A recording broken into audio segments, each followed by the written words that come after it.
Well, I want to apologize. Yes, I've been having problems trying to clean this phone up, but I had to go and move my car Mondays and Thursdays between 11 and 1. I have to move the car. I'm here in New York, the Bronx. You know, you got to move your car. So the video actually stopped at the time when I actually needed to. Got it right in the nick of time, stopped it. So I run downstairs. I don't get a ticket and move my car. So I'm back now. And I stopped at a place where I was taking the pills and I'm going through all of what I'm going through, my emotions. My life is flashing before me as to how I'm feeling, why I'm taking these pills. This is where I'm at, what I'm thinking. I'm sitting in my house, my 4-bedroom house. I had bills, my nice cars outside, marriage destroyed at this point. Everything, it just seemed like everything that I was doing was not fulfillment in my life, meaning it was not working. I was putting forth so much effort, but I was getting no results. I was not happy. I felt like this was the work like an elephant and reap like peanuts scenario is demonic. God is not in that. He does not intend for us to work like that, put in effort and not reap the benefits of our labor. When you sow, you must reap. And if you're not, then that's demonic. And if you're reaping opposite or whatever, which usually you reap what you sow, but it's got to be something going on. Either the ground you're sowing in, you yourself, you're not in the will of God. All of these things plays a factor. So anyway, I'm sitting here, I'm taking the pills, and my life is flashing by me as far as everything from the beginning of my life. My mom, how I was treated, my upbringing, being, the older adult sister, not even adult, but the mom in the house, even though I wasn't a mama. The going to foster care, being molested, going to foster care, going to live with my dad, getting pregnant with my son, being abused, going to, Job Corps, moving all over the world with my kids, having kids, meeting spouses, no one loving me, everyone rejecting me, everyone just using me, abusing me, treating me as if I'm nothing my whole entire life, no matter what I excelled at, what I did right or not. If I excelled in one area, it still was not coming to fruition, was not progressing, where I would get to a certain point and everything will fall apart. And that's every aspect of my life. When it came to my career or my jobs, or when it came to my finances, when it came to my spouses, when it came to my children, whatever it was that I was putting forth effort in and I was going on in, it was not bringing the fruit that I wanted or desired. It was not worth the effort. I felt like nothing was ever enough, like I was not enough, like in the people's eyes that it wasn't appreciated. It wasn't, no, it was just thrown back in my face. They didn't care. They didn't, and that's family, that's friends, that's my jobs, it's just everything. So now I'm sitting at the end of this bed, even with my body and my health, and I'm sick, and it's just, all of this is just going on. At the same time, like I said, I had, insurance, but I found out that the insurance wouldn't have covered if I had to did that. But I did have it. I was like, never mind, let me just leave here because I'm tired. I'm rejected. I done lived all over the world. No matter where I go, no matter what I do, I'm seen as less than. I'm seen as nothing. No matter how good, how much I love, how much I give, how much I pour into people, whether it is mentally pouring in, emotionally, physically, financially, I'm just never enough. I'm never reaping the rewards. I'm never getting appreciated. No one's never saying thank you. They want to use. They want to throw me away. That's it. And I felt like I was really nothing. I was always rejected. I was never the one, never important. I'm supporting everybody, helping everybody, supporting everybody else in their lives, waiting on mine to come to fruition. I'm happy for them. I'm there cheering them on. I'm assistance in any way I can be, possibly, whether it's something they got to before me in life, whatever it was, I was happy for them. Whether it was a marriage they did, whether it was a job, whether it was a promotion, whatever it was, I would wait my turn. But it didn't matter. When my turn came, people wasn't happy. They didn't like it. They didn't want me to have nothing. Whether I had something that didn't, it was always a problem. And I said, Lord, and I was finished and I was tired. And I had come to the end of myself. I hated myself. I hated my life. I hated everything that was going on. So I'm sitting in my California king size bed. My son just left for school. I'm in a 4-bedroom, 2.5 bath house, fully furnished, beautiful car outside, the cars and everything. Yes. And I am miserable. Everything's falling apart and I am miserable. And even what I had, when it was working, or so I thought, I'm just doing this juggling act, it was all nothing. And nobody cared. Nobody appreciated it. Nobody, wanted, helped, or loved enough, cared enough thought enough of me, appreciated me enough to pour into me, to fight for me, to make it work for me, to make sure I'm okay. My needs are met. It was never that way. And rejection. Family, friends, my siblings hated me all my life. We grew up like that. My mother loved that. She put that in us, and she was, like that. I prided myself on my kids, and, they were added with each other and with me. The careers I had could have been flourishing. I went to school for some everything, just jack of all trades, master of none. So on the job, don't want to see you succeed. If you're doing well, they don't want you to succeed. And it's just every aspect of my life. Even when I got married, people wasn't happy. They wasn't supportive. It's like people always felt less of me. Felt like, oh, I'm not good enough, or I'm not look good enough, or I'm not bring enough. And I struggled with this my whole life. As a child, the way I looked, what I had, and I was always ambitious. I always wanted to be more, feel more, think more, had a point to prove to people, to myself. And it was never that. And I think that's why I went so hard in life, not only just for other people, but for myself, to prove a point to myself. I was never enough. What I did was never enough. I was never pretty enough. I was never shaped nicely enough. I was never worth it. And I was tired. And I said, Lord, I just don't want to be here. And I was angry with God, and I was angry with myself about everything. And I took those pills and I said, Lord, I'm ready. I'm done. I don't want to be here anymore. Please take me, because I just don't want to do this anymore. All I know is that I woke up in the hospital like a day or so later, and I was up under all of these stuff in ICU. And I see tubes everywhere. Don't know what happened. I don't remember. I just remember the ambulance coming to the house, coming in and with my daughter, because I called my friend. I sat there for about an hour and a half taking pills, like almost 2 hours literally taking pills. I'm serious. I'm like 8 o'clock, just sitting there crying, just downing handfuls of ibuprofen. They like 500 milligrams a piece. This was serious. I was not playing any games, guys. This was not this was serious. To sit there for almost 2 hours taking ibuprofen, 500 milligrams a piece, just putting them in my hand, handfuls at a time, and just taking them. I'm serious. This is what I'm telling you I did, okay? Because I was serious. Nobody knew I was in the house. Nobody knew I was doing it. Nobody knew. But when I got to a point where I got sleepy, like I said, I called my friend. And I had to call somebody I didn't know, because I wanted her to take care of my affairs. And I wanted her to deal with everything for me. And I know my husband couldn't, because we weren't together. And this is important, guys, because when you get to this place and you see you cannot trust anybody, you have to trust outsiders. Because if the people in your own camp don't love you, don't care about you, don't want to see you with nothing happy, my kids, my family, and they don't agree with you, they don't work with you, nothing you do is ever enough, you are doing everything to help them progress, and all they're doing is taking and sucking the life, money, energy, everything out of you, and nobody cares because they're not putting anything back, and they're just taking and going. Understand something, you cannot trust them with anything. So I called her and I was crying, and I told her what I did, and she called, and whatever she did, I just knew that the ambulance came with my daughter, and I got in, and they put me up on everything in the gurney, and took me out and put me in the truck. I didn't wake up till a day or so later. I didn't know really what happened, but from what I understand, I coded on the way there. So by the time he got me to the hospital, they were already working on me. I just remember falling asleep. I don't remember anything else. And a day or so later, I woke up in the hospital. I'm looking, and I see all of these tubes, and I see the back of the nurse, and I guess she came to check on me, and her back was to me. She was washing her hands. And I'm like, where am I? And she's like, she was like, I'm so glad that you are awake.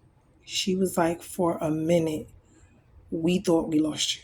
We thought you were not going to make it. And I looked at her and I didn't understand. She was like, oh, I'm so happy that you're awake. I'm so happy that you're here. Are you thirsty? Are you this? And I'm like, yeah, because I was thirsty. My lips was dry, and I was just like, ugh. So I'm looking around all this stuff, and I'm like, oh, wow, I'm mad with God. I'm like, why am I still here?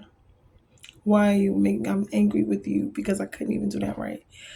Why am I even still here?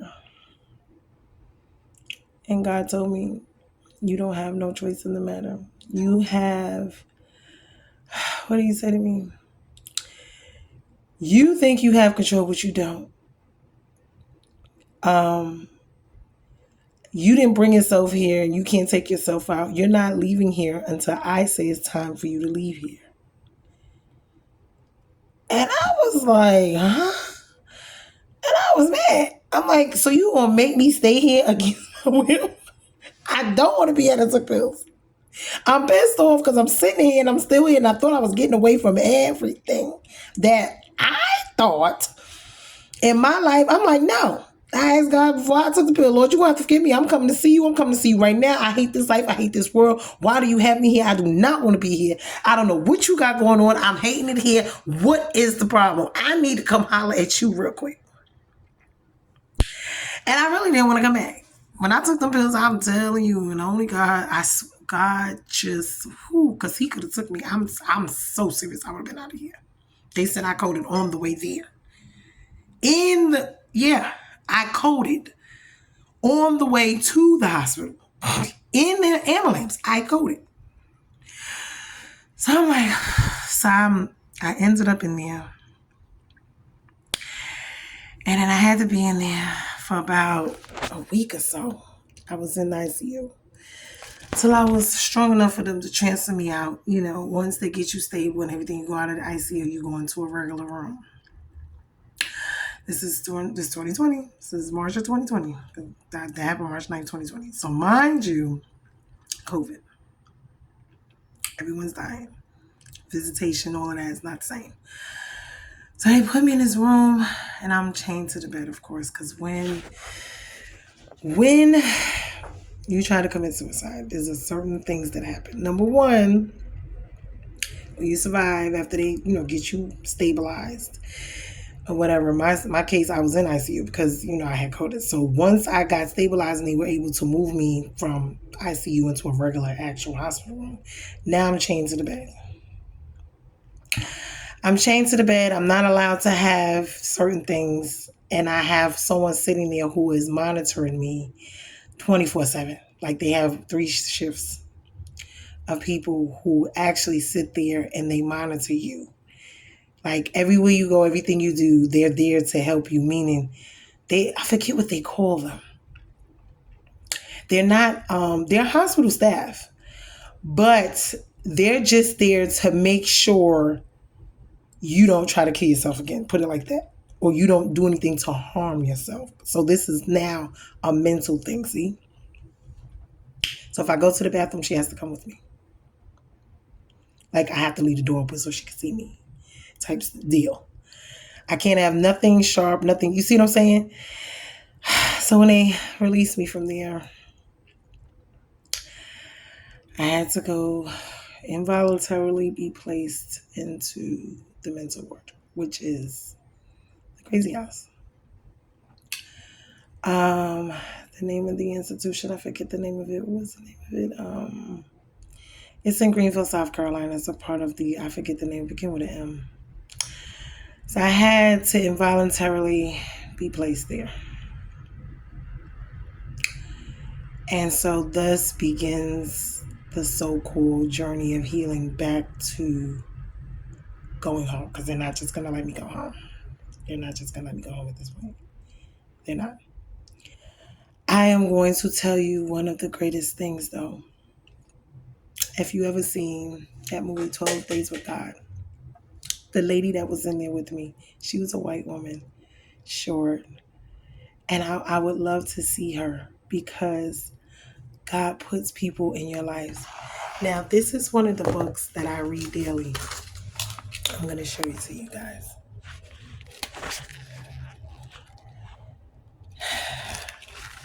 That is one of the books that I read daily. She was reading it when I got there and she gave it to me. And I'm going to show you where she wrote this. This is why I said God is so good.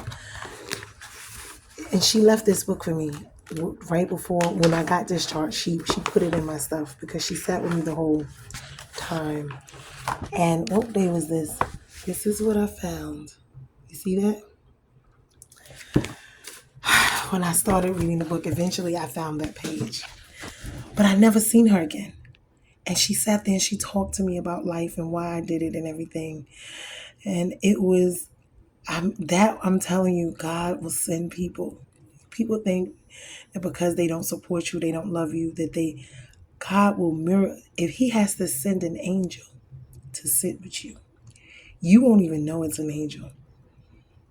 He will send them in the form of a human being, or you'll be the only one to see them. I have never seen her again.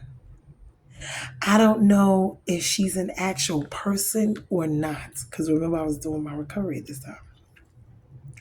But what I do know is she was such a blessing to my life. We sat there because it was nothing really I could get up and go do, and nothing without her. And we had conversations about life, her life, mine.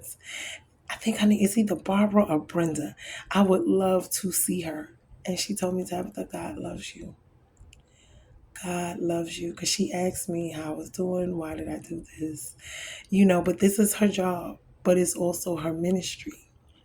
As I said, God is in everything. So they transferred me out. She put the book in my things. So I didn't find it until I went home way after that, because I wasn't allowed to have my things. So when they transferred me over to the crazy part, and I went over there and I had to stay like a week or so in there, and go to counseling and all of this other stuff. And I found out a lot of stuff there too, because it's a lot of stuff that they were unpacking, in the actual facility where we have group and then individually. And when I say this is the mental world, I'm talking about people in there. There's this girl that she walked up to me. Well, she came and sat at because I would sit by myself. These people are really crazy. When I tell you they are crazy, this is the mental institution. And I was actually placed there involuntarily. Someone had to come and sign me up, but under their watch when they deemed me fit to go home. So it wasn't like I was there and I could just leave. No, I was there and I couldn't leave until they deemed, until they allowed me to leave. And this was hard for me. All of this that I'm telling you guys is really hard for me, because a lot of these things are very embarrassing, like for me, or shameful. But God is showing me that he will use any and everything, any and everybody. You see what I'm saying? To get the glory out of their lives. He will use anybody. And it will be of help to someone else. So I'm in there and I'm, you shower with each other, you do everything. I had a room. First I was by myself, then they put this crazy girl in my room. I mean, don't get me wrong, Lord help me, but she was a little bit more out there than I was. I just felt like, and they say this, people it's crazy, don't think they crazy, but don't do that. Don't do that. I just knew I wasn't like them. But in all actuality, some of them are just gifted people. And I'm gonna tell you this. This world will deem you as crazy and mental because you see and think and hear and live differently. And some of it is demonic, because it's demonic demons in their minds and stuff like that. And then you see what I'm saying? God gives us things, and it's sometimes the things we have are good, and sometimes we allow the bad. So you will see people walk around talking to themselves. Those are demonic evil. And then you have people that hear from God. Those are the light. You see what I'm saying? So it's darkness and light. And so she was in there with me, and she said she was married to Eminem. Child, I was in there like, what? Eminem don't even know you, child. Okay. So the other girl sat next to me. She had a pet snake. Gonna tell me not to walk over the snake is imaginary. I'm saying like, what? Oh, excuse. I'm sitting there standing on the ice to my own. Don't walk over her snake. I'm like, your snake? My pet snake, he's right here. I looked out on the floor. I don't see nothing. I said, oh, okay. Jesus, Lord, get me up out of here quick, please. But the one thing I did learn, which I learned a lot in here, counseling. As I tell people, if you need counseling, please go get it. If you need help. And it's preferably if you can get somebody who's godly, because they'll put you on a bunch of medication, which is what I wasn't going to do. And then they're having mine gone even worse, because a lot of those medications, they're not, and we'll talk about medication and medicine, because that's witches and witchcraft and with doctor stuff too. So we'll get into that, and it'll make your situation worse when you just have, certain things going on that you just need to figure out, instead of taking a pill or medication for everything. And these people, the stuff they put in this stuff, honey fly, and it's all experimental. I'm just want to say that too. But I learned a lot. And the one thing that we did discuss on our one-on-one, me and my counselor, was, one, why should I let you go home? And then two, what will prevent you from doing this again? I said, what you mean? She said, because if the reason you came in here is because of life and because you was tired of life. She's like, life is going to continue to life. Life be lifing. Yeah. And what are you going to do when things get to be too much the next go round? She's like, I could let you go home right now, but I already know throughout this whole journey we call life, it's never going to be perfect. You're always going to go through something. And if this is your answer every time, this is not the answer. You're going to have to find a better way, a better answer than this. And she said, we're going to have to come up with other ways for you to handle the stress, this, that. Where's your support system? Where's this, where's that? And it's sad. I really didn't have a whole lot of that. And that's one of the reasons why and how I ended up there in the first place. And this is not easy.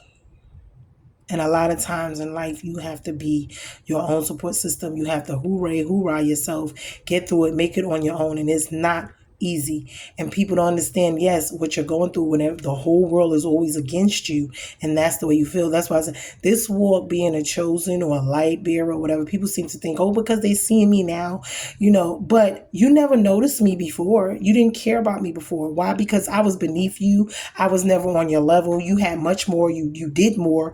You saw me as less in my life, no matter where I was. You never supported me, never wanted me to have anything, do anything, be anything better than you. So now that I'm here, okay, and you're probably mad or you're upset, you feel some kind of way about it, but you don't know what it took me. It took all of that you saw in me, the evil, the rejection, to get here. Because see, although you didn't see who I was in the spirit, you didn't know what I carried. God already knew this from the time I was born, which was another thing. I didn't know that either. And I didn't know myself who I was and what I carried. Because the devil will give you a different identity. And as long as you accept it, that's who you are. That's not who God made you to be, the original design for your life. Okay? People say and tell me, I've had dreams, I have visions, I have a lot of stuff going on from the time I was little. People say, oh, you don't speak, you don't hear, you don't know nothing from God. You don't know what I know. You don't know what God is doing in me in my life.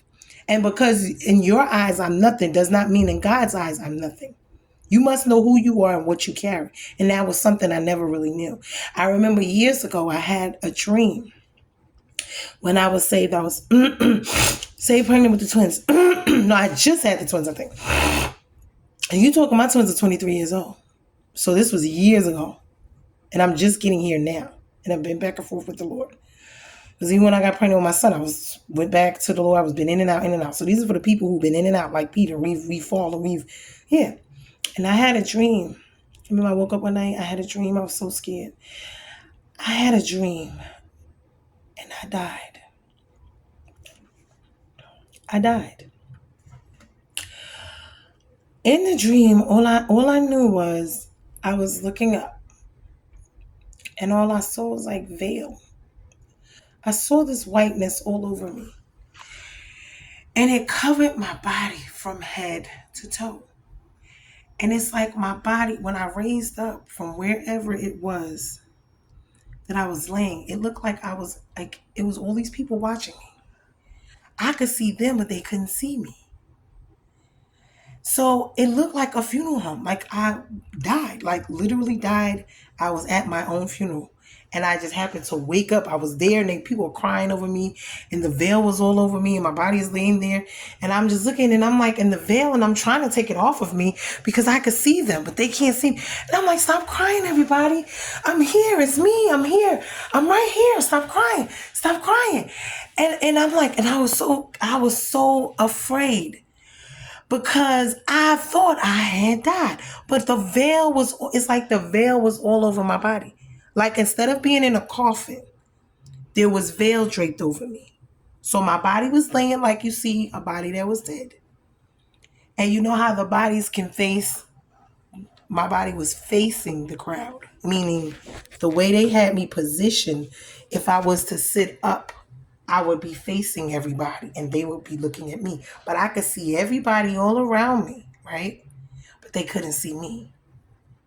And I didn't understand. So when it's talking about veils, this is what veils does.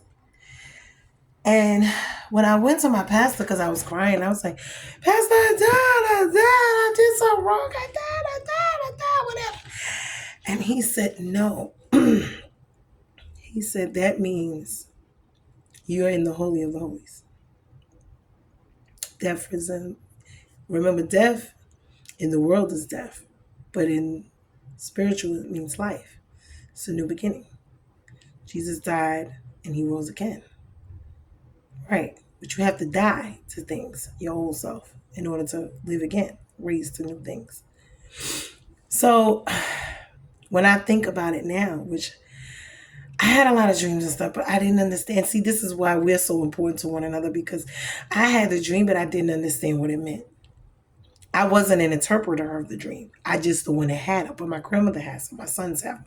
Like, it's like that's something that our family has. Some people, because they have dreams, they have deja vu. Some people see things. Some people, I see things, I can hear things, I can, certain things God gives me was a gift or talent. Not to say I'm better at action, no, because everybody has their own. Some speak in tongues, some lay hands, they prophesy, some delivers, can walk to you and heal you. But this is what the Spirit is about. And when He gives it to you and it's liberty and you accept it and you walk in it and then and you're walking with God, then these is the things you will have go on. We're supposed to do better works than what Jesus did. That's what He said. So I don't have to worry about, it's like I do, because Jesus already told me if they persecuted him, they're going to persecute me. I'm not going to walk this walk and live this life without being mistreated. But I've been mistreated all my life. So it's like, even though I don't like it, I'm used to it now. I don't like it. It hurts me. It hurts me a lot. It is a trigger for me. It really does something to my heart. And my heart is something God give me to love and forgive, still be bothered with people even after. And I hated that, and I hated that about me, because I feel like people just do things because they know you'll forgive them. They know you. But then I wonder how God feels the same way when it comes to us. And how patient and how loving and how kind, and He's still there. And He's like, no, Tabitha, don't change your heart. Don't do this. Don't be mean. Don't be evil. And when I do, I'm held to a greater regard, because when it comes to other people, I can't treat them the way that they treat me. And that's why I go through certain things. That's why when I did all that stuff to my husband, I ended up, oh, honey, I'll get to that in a minute. Because God really chastised me too. Those are the seeds that I sowed, and I had to reap them back. Even though He did me wrong, I wasn't supposed to pay Him back, because God says, vengeance is mine and I will pay, saith the Lord. It is not our job to repay. It's not our job to repay people, good, bad, for, it is not our job to judge them. It's not, because we don't know what God is doing. We may see on the outside, but only God knows what's going on the inside. So it's not up to us. My salvation has nothing to do with anybody else. My walk with God has to do with me and Him. He's going to use me and reveal and do whatever when He gets ready. If I'm here talking to someone about the Lord and they give themselves to God, or my testimony, I release you. It's not up to me to cultivate you. I plant the seed. Someone else is going to come and water it. God gives the increase. It is not up to me to hover over you, manage you, control you, tell you what to do. And this is what a lot of people do. And this is what men do. A lot of men like to do this. A lot of women. People, they want to put you in a box, put God in a box, tell you what you can and cannot do, what you are not. And this is not the way that this is supposed to go. You see what I'm saying? So whoever likes it, don't like it, was in my life, is not in my life, have a problem with what's going on in my life, it's not about them, just like it's not about me. God is going to get the glory out of my life. Out of everything that I've gone through, He is going to get the glory, because He brought me here. This is my calling. This is my position. Although I didn't know it, and I don't still know a lot, and I'm just walking in it now and learning, and it's a faith walk for me, because I don't know each and everything, and I still don't. And I still have to go to God daily, and I'm like, well, why me? I don't like this. I don't want this. I never wanted to be up front. I was never up front. People never liked me. They never listened to me. They never this. They were always rejected. He said, you don't worry about that. You just walk with me. You just do what I tell you to do. And when you don't, you get chastised. And I get it worse than you guys. Because that's why my life is so hard. I can't do certain things, be around certain people. Why? Because that's going to mess up what God has for me. That messes up the relationship, the bond that we share, the bond that we have. Like Abraham had a bond. And then sometimes, like I tell people, sometimes you're not blessed because of you. You're blessed because of the people you're around. When people are in your life and He allows people to come into your life and they are a blessing to you, wherever they go, they're a blessing to anybody that they're around. Pay attention to that. Because, see, we walk around here treating people just like any kind of way. You don't know who's who and what's what and what they carry. Treat people wherever you go, whoever they are, with respect, with dignity. Do not treat them like they are nothing. I don't care or you're better than them. Because you have a house, you have money, you have a car, you look nice, your body's nice, that means nothing. Because if your soul is ugly, God has nothing to do with you. He wants you to stay over there. till you can, repent, humiliation, come on back, humble yourself, and then I will deal with you. Because that right there, But he'll deal with you as long as you allow him to. You acknowledge it. So I'm just seeing like, okay, people would say a lot. Oh, she was there, she was there. Well, I probably was. Am I the greatest person in the world? No. Am I the worst person in the world? No. My heart, my intention towards people, I'm not here to hurt nobody. I'm not here to misuse anybody. I'm not here to do anything harmful to anybody. And I really don't want them to be that way with me. But I have noticed that throughout my life, and God has shown me, let me know here, let me see certain things. And my head is hard because I love people and I want to be a part of their lives and I want them to be around me. And I want whatever God has for me to be able, because that's what I'm called to do, to love and bless and be. But God says no, because guess what?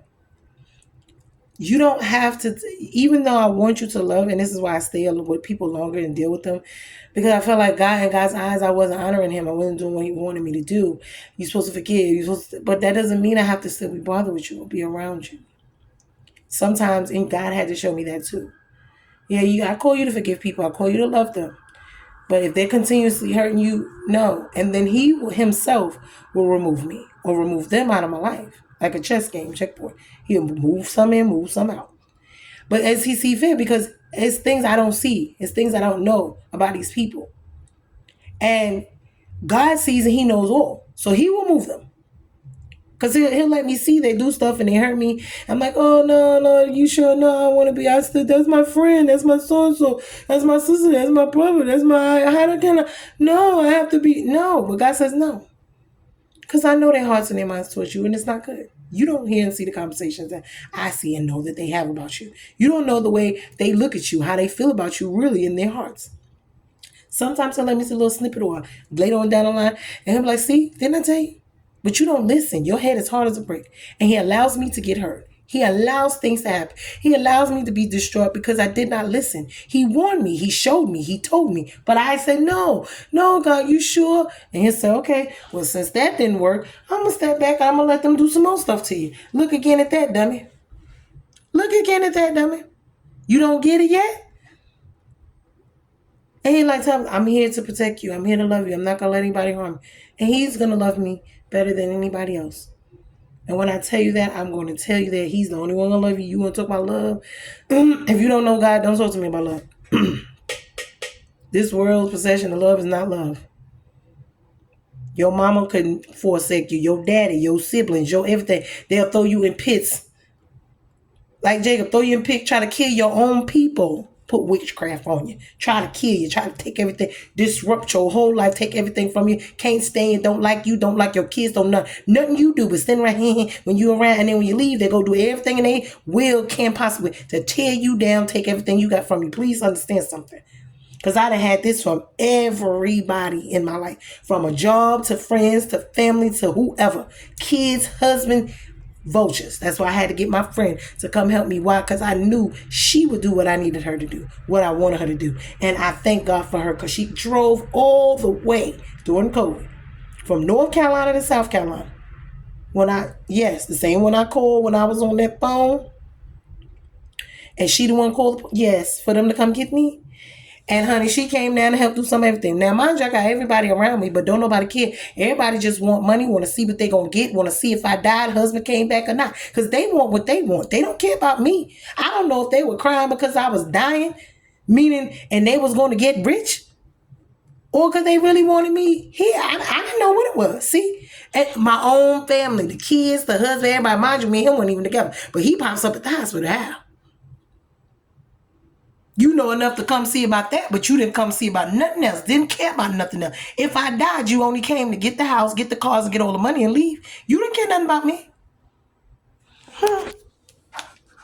You know I was sick and having to have surgery and all this. You didn't care nothing about me. You didn't run around with these chicks. Stressing me out more. Didn't care nothing about me. But you wanted to reap the benefits of me being there. Anything I had going on, you want some of it. People feel entitled to any and everything they do. When they help, you do absolutely nothing. And then they really think you owe them something. And if you're not bothered, you don't help them. And then they got an issue and a problem with you. I don't owe nobody nothing. Last time I checked, you're not God in my life. If I want to bless you and God allows me to, then I will. But I don't owe you anything, sweetheart. Nobody nothing. And anything I do for you, you better be glad. Because it's only through the grace of God. He allows me to do it. He gives me the heart. Because I tell you, I fights with him sometimes too. I get angry and upset. Because I'm supposed to bless those that bless me and bless them to curse me too. That's what he calls me to do. Even though it ain't what I want to do sometimes. And I sit there and be going back and forth. Lord, is you serious? I know I didn't hear you right. Not the name. Oh, yes, I'm a work in progress every single day. I am not perfect, honey. I'm not about to sit here, preach you. I'm no perfect. God's why I sits back and I'm, Lord, blessed Jesus, assuredness. No, this is real life. This is real walks. This is real fights with real demons. Real devils that tell you to go and do this to them. Go do that. Go do this. Go do that. Be evil. Be mean. Be that. You watch your heart. Get it clean. Get it right. Watch what's in here. Well, who and what's running in here and here? Who's telling you what to do here and here? Who's running it? And I had to get to that point where I'm sitting here trying to figure out, well, who am I? Who's running my life? What I really got going on? And it is a process. So I'm in there, had to figure it out, and folks had to come get me out. And then I go home, and guess what? I thought it was all going to get better. And nothing changed. Did you hear what I said? If anything, it got worse.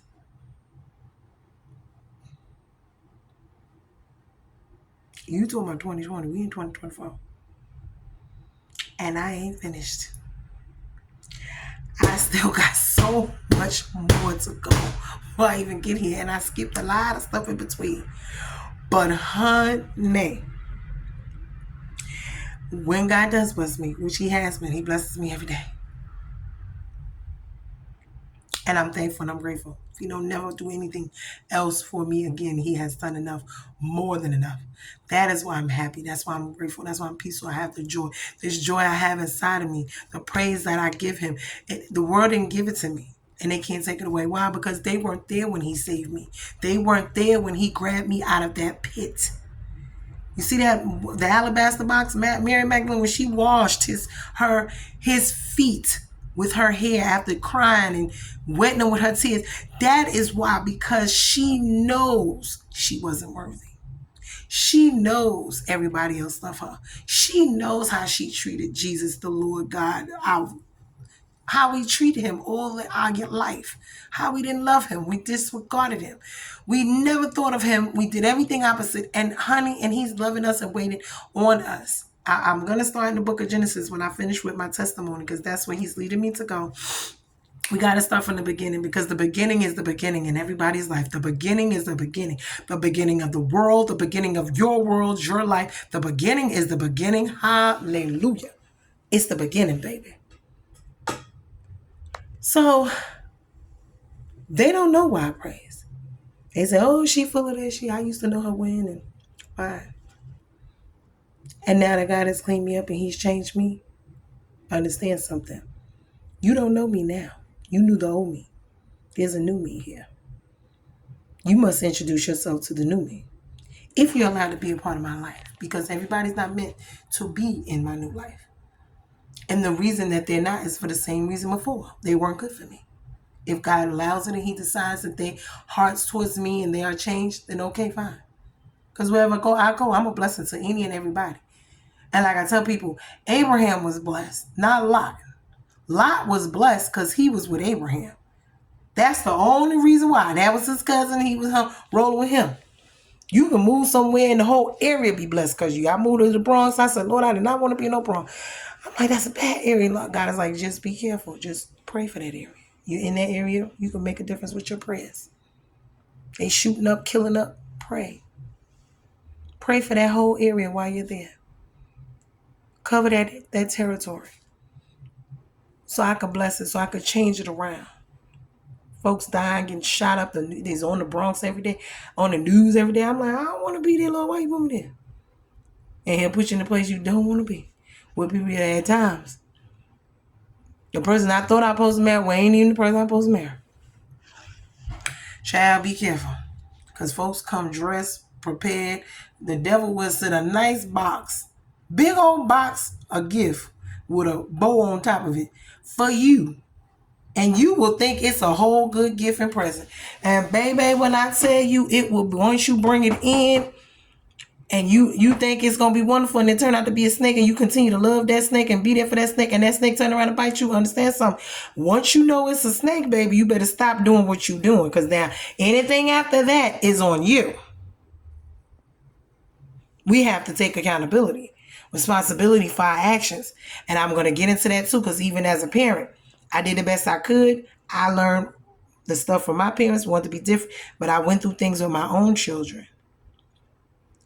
And then I started to understand, and that helped me to forgive my parents. Because as an adult and a parent of my own, I had to see how they lived, I had to see what they went through. And that's the one thing God gives me, the ability to see and feel other people in their shoes and their positions and how they feel. I'm here to be a lover, a healer. That's what I'm here to be, a light. My heart can't be evil. God has to keep it clean, so that what I'm here to do, I'm able to do. And everyone has their own thing. And this is why certain people can't, because it distorts me. When I get too much evil, hurt, that's like somebody keep getting stabbed in their heart and never healing. After a while, no, enough is enough. Something's going to happen, right? God has one or two things. Either he can heal the heart, or he can remove the old heart and give you a new one.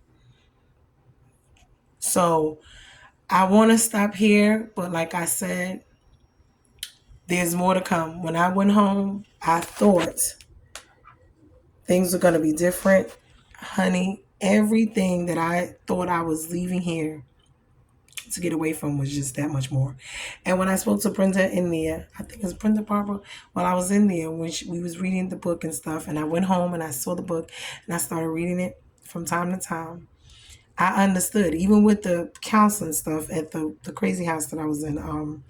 I just, life just started looking different, but I didn't know how to implement, how to change it, so much was so bad. How do you go about fixing it, changing it? Because now you got all of this you got to clean up, this big old mess of your life. And now that you've been awakened, you open, you're different, you got to change it. But now you got to figure out how to clean it up. And of course, it's more than you could bear. So you got to get help from the Lord, because you can't carry it yourself. And I still wasn't there yet. I started talking to him, but I still wasn't there yet. And it's still a process. So I go home and everything is still a shambles. And now I got to start fixing it.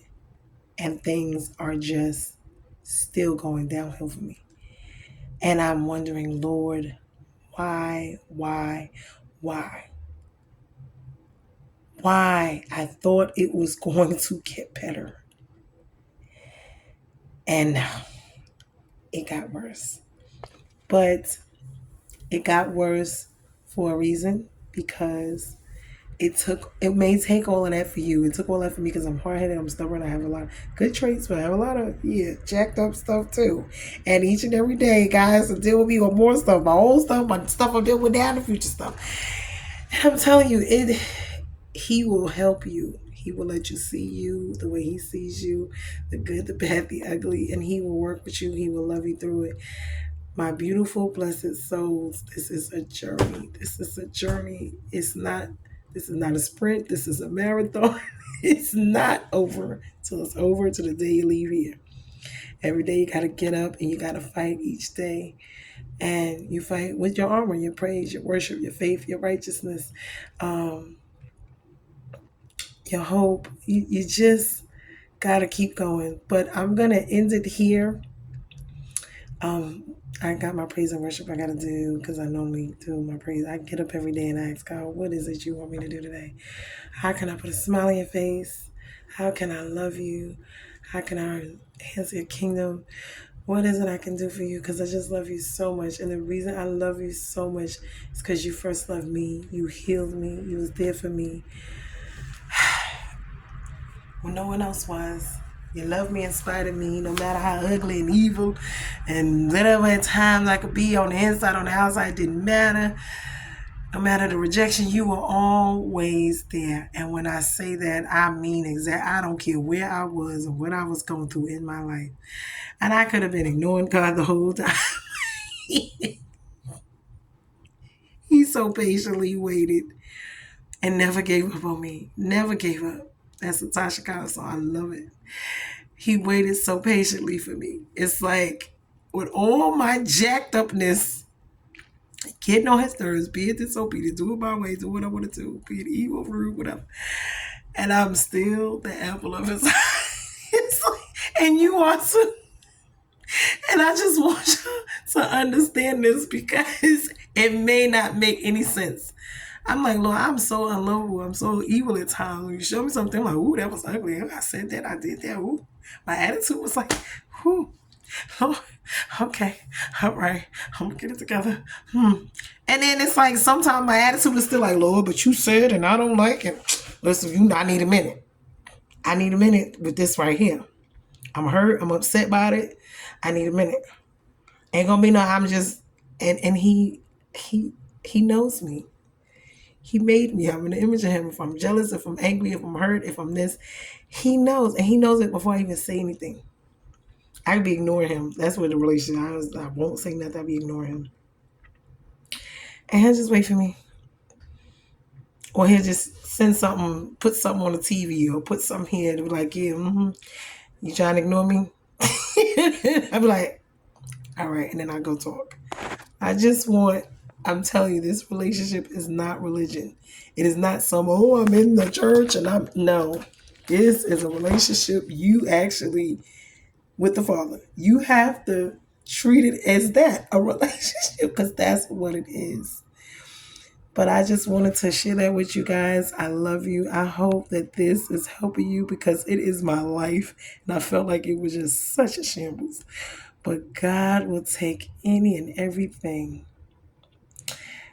the manures of your life, and make it fertilizer and bring something so beautiful. He creates everything.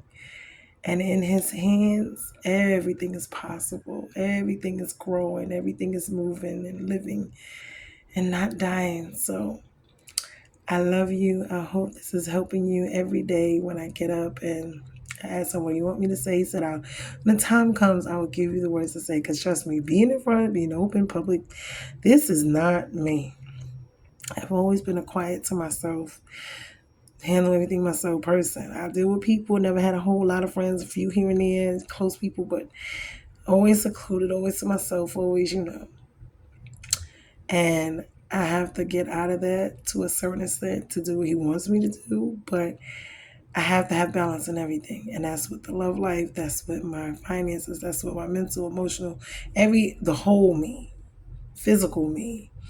Like starting to dress up. I never really thought much of myself. I was always insecure. I always had issues with how I looked and my body and my this. And I'm still working on those things. So now I get up and God's like, you're beautiful. I want you to get dressed. I want you to treat yourself right. Why? Because don't nobody else do it. But I have to love me. And he is showing me that I need to love me and how to love me, and that I don't need to be flashy with it, but I can be me with it, and who I am with it. And that's the way he deals with us, who we are, our natural selves, our natural mouths, attitudes, personalities. This is what he uses. And usually it's all the stuff that you think is bad and then you're not good enough and you're not. And he takes that and says, but who says that you're not good enough? Man says you were not good enough. I never told you that. Now you come here to me and let me right. So I love it, but this story of ours, this love story between me and my father is something I would say. And everyone has their own. And I want everyone to find their own story in their lives with him and make it grow. Work on it, toil at it. That's what he wants from us. And it is such a beautiful thing. It's not religion. It's his yoke is easy. The burden is light. Yoke is you. I can't, but you know what I mean. And so I may not get it right. I may not say everything right, every scripture for scripture. I may not do it all right. And he'll show me areas I need to fix and work on. Everybody has their own stuff. But we're here to work together and love each other and see that each other grow and move further. My brothers and sisters in Christ, I'm on their pages. I'm learning from them. I'm excited. I'm learning from myself. I'm hearing what they're saying, what they're doing. Why? Because it is so helpful to me, and I'm sharing everything because I want it to be for other people. Not only is it for me, it's for other people to help other people. And when I started this channel, I was hoping to get, more support or whatever. But I already know, and God had already told me. I already know. But he said he's going to do it in his time. It's not about money because I don't have nothing up there for money. God is my provider. I do want to do other things eventually. He's going to allow me to do other things later on down the line. But for now, this is where I am, and this is where he wants me, and I'm taking it step by step, day by day. I'm walking this thing out with him because guess what? It's a faith walk. I don't know from day to day. He'll tell me stuff here and there, but it's in like little increments, and then you kind of connect the dots, and then later on down the line, he might reveal all of it, or I'll see all of it. So it's something. It's a sight to see because it's a work in progress. But I love you guys. I hope you're getting something out of this channel. Read your words, talk to the Lord for yourself. I can't, I can only help do it so much and pour, give you something. And then he is going to take that something and run with it. You know what I mean? So, but you have to do it yourself. And all I can do is just give you what I have and then give you back to God. Because then it's between you and him. Yeah, I have to work that thing out. But I love you. I hope that this is helping. And I just want to see people saved, their lives changed, families, friends, careers. Marriages and children coming back and homes being restored and relationships and things that are broken, all the dead things God is bringing back to life. He said he'll breathe life into those dead things, the dead bones. He'll raise them back up. All the hopes and dreams you had life, So I'm hoping this helps, and I'm hoping that we can all do this and stop being so evil to each other because it's just terrible. And the ones who are, souls that need to be won, we need to be working at. We need to work on our own and then help them, bring them in, out of the pit. But I love you guys. I hope this is helpful. I hope it's helping.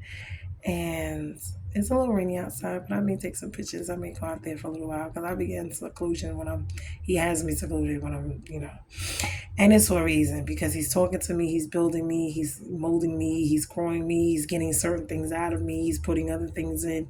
So I don't need to be around a whole lot because it's going to disrupt what he's doing. So I'm in confinement for most of the time. But anyway, I get to go out and do little things like as far as grocery shopping or something like that. But just to be hanging out, no, I'll go out, get a little breather air, look at the sunlight, come back. But I speak to my children, stuff like that. But I love you guys. I hope this is helping, and I hope it's so helpful. I hope it's sparking something in you, in your heart, in your mind, in your life, and just putting a fire in you to just kind of change some things and do some things, The guy says, light up your lamps like candles. Yeah, light those, keep those lamps filled with oil and keep the fire burning. It takes time, it takes work. But I love you, and I wish you blessed souls the best. And later, have a good day.